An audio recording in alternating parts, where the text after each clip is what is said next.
The 7 Years' Devastation, spanning from 1819 to 1826, was a dark period in Manipuri history. It was a time of immense suffering and upheaval. The Burmese invasion of Manipur in 1819 brought about this devastation. The once proud Meitei kingdom was brought to its knees. The Burmese army, led by King Bagidao, swept through the valley, leaving a trail of destruction in their wake. Villages were razed to the ground, and countless civilians were killed. The Burmese occupation lasted for 7 long years. The Meitei people were dispersed and demoralized. Many fled their homes, seeking refuge in neighboring territories like Kachar.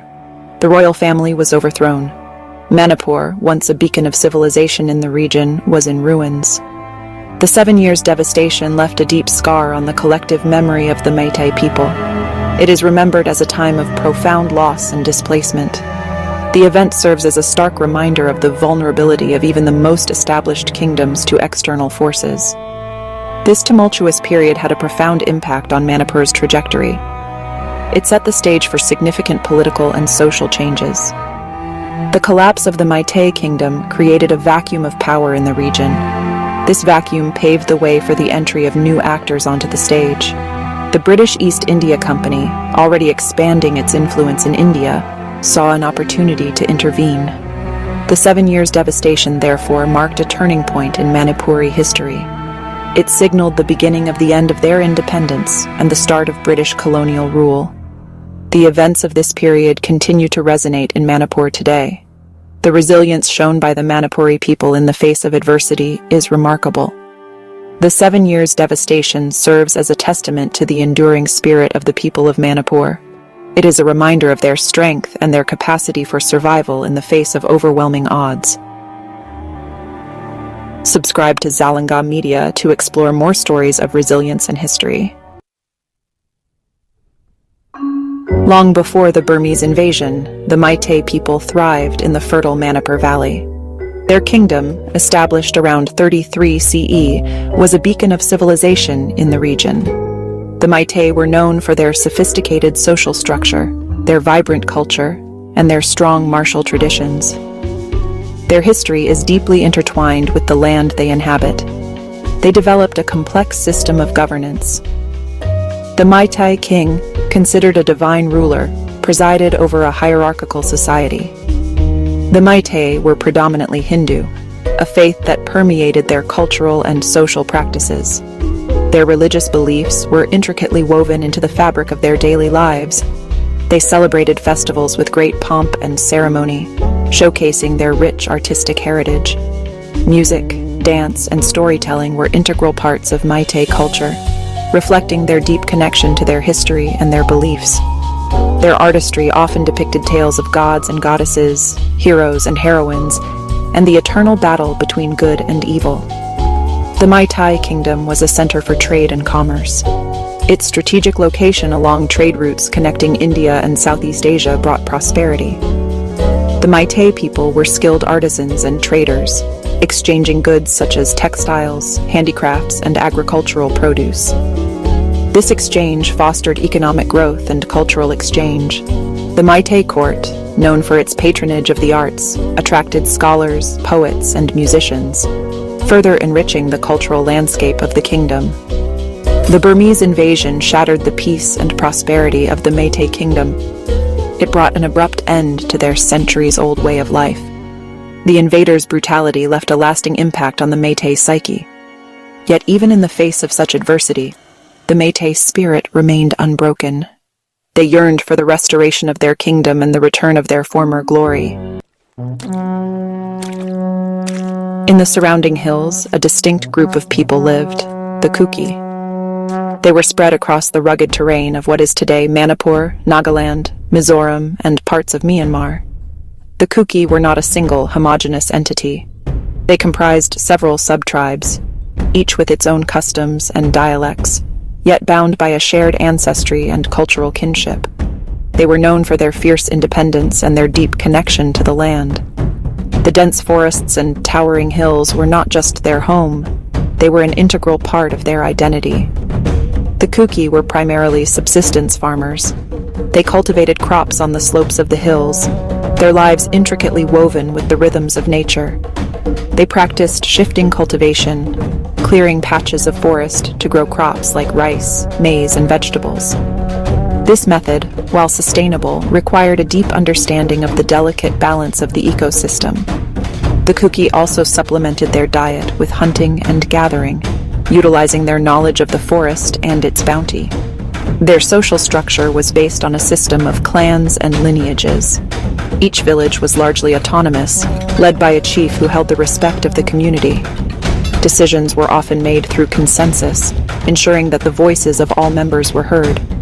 Their laws, passed down orally through generations, governed their social interactions, land ownership, and dispute resolution.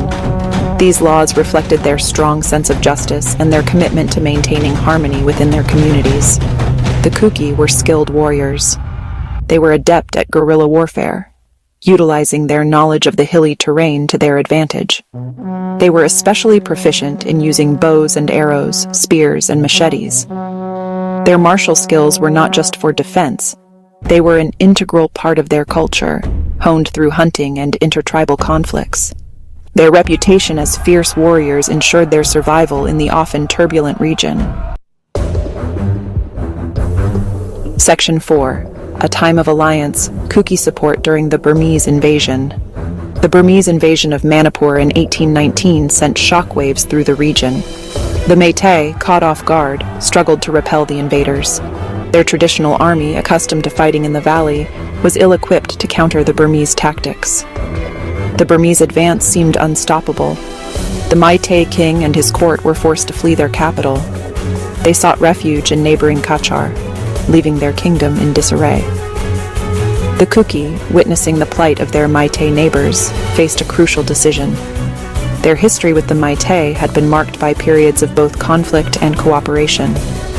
But the Burmese invasion presented a common threat. The Kuki, valuing their independence and wary of the expanding Burmese empire, chose to ally themselves with the Meitei. They recognized that the fall of the Meitei kingdom would leave them vulnerable to Burmese aggression. The Kuki, with their knowledge of the hilly terrain and their guerrilla warfare tactics, proved to be invaluable allies. They harassed the Burmese supply lines, ambushed patrols, and provided crucial intelligence to the Meitei resistance.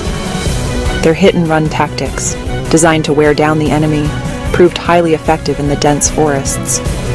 The Kuki warriors, familiar with every twist and turn of the hills, used the terrain to their advantage. The Kuki-Meitei alliance, though born out of necessity, played a significant role in hindering the Burmese advance.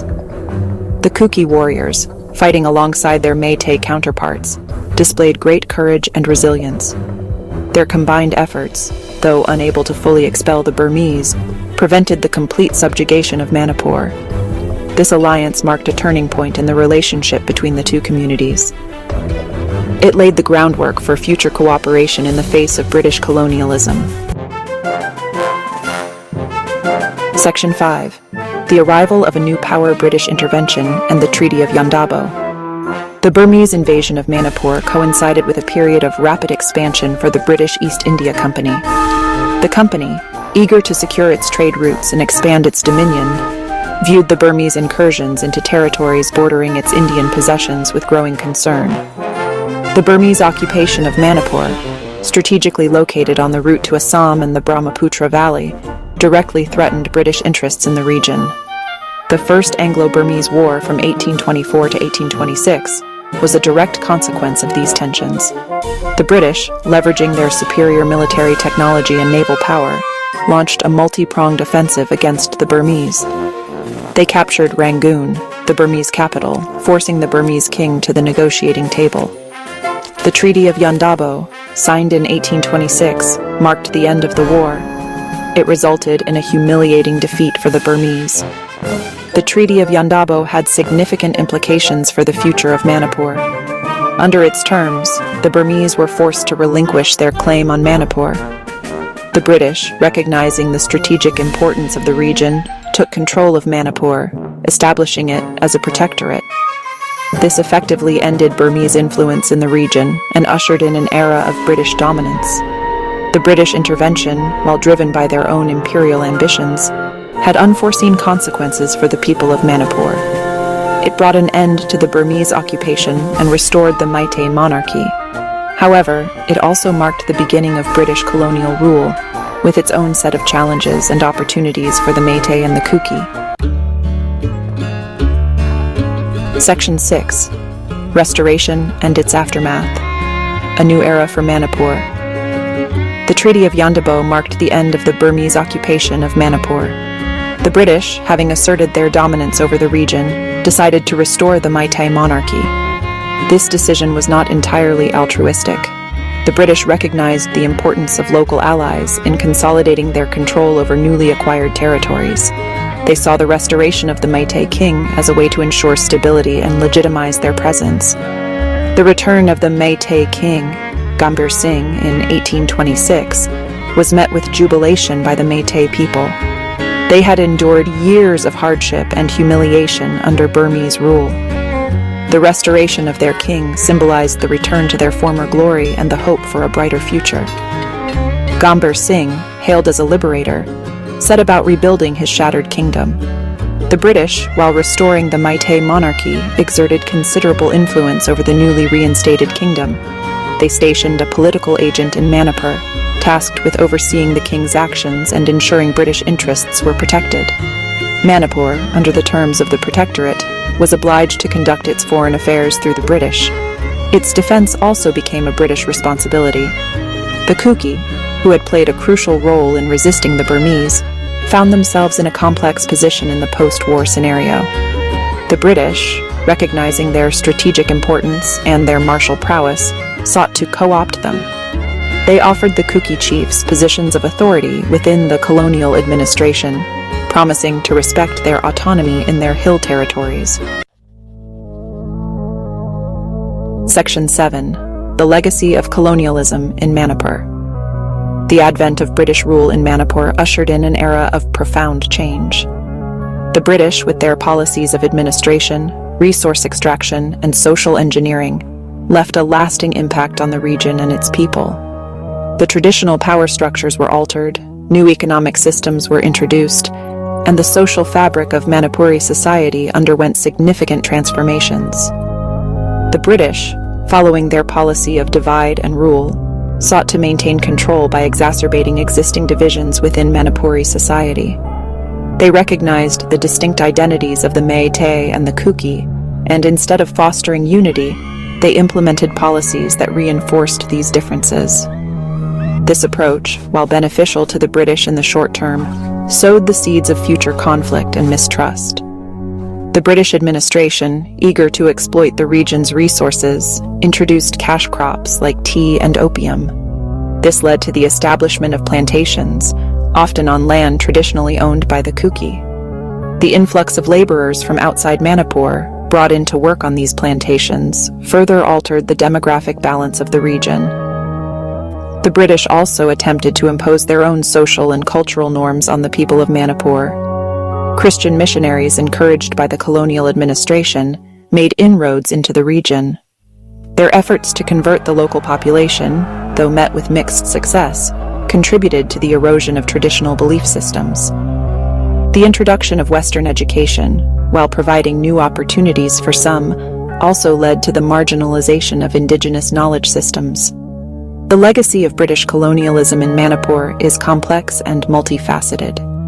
While it brought about an end to the Burmese threat and introduced certain modernizing elements, it also sowed the seeds of future conflicts, exploited the region's resources, and undermined traditional institutions. The long-term consequences of these policies continue to shape the social, political, and economic landscape of Manipur today.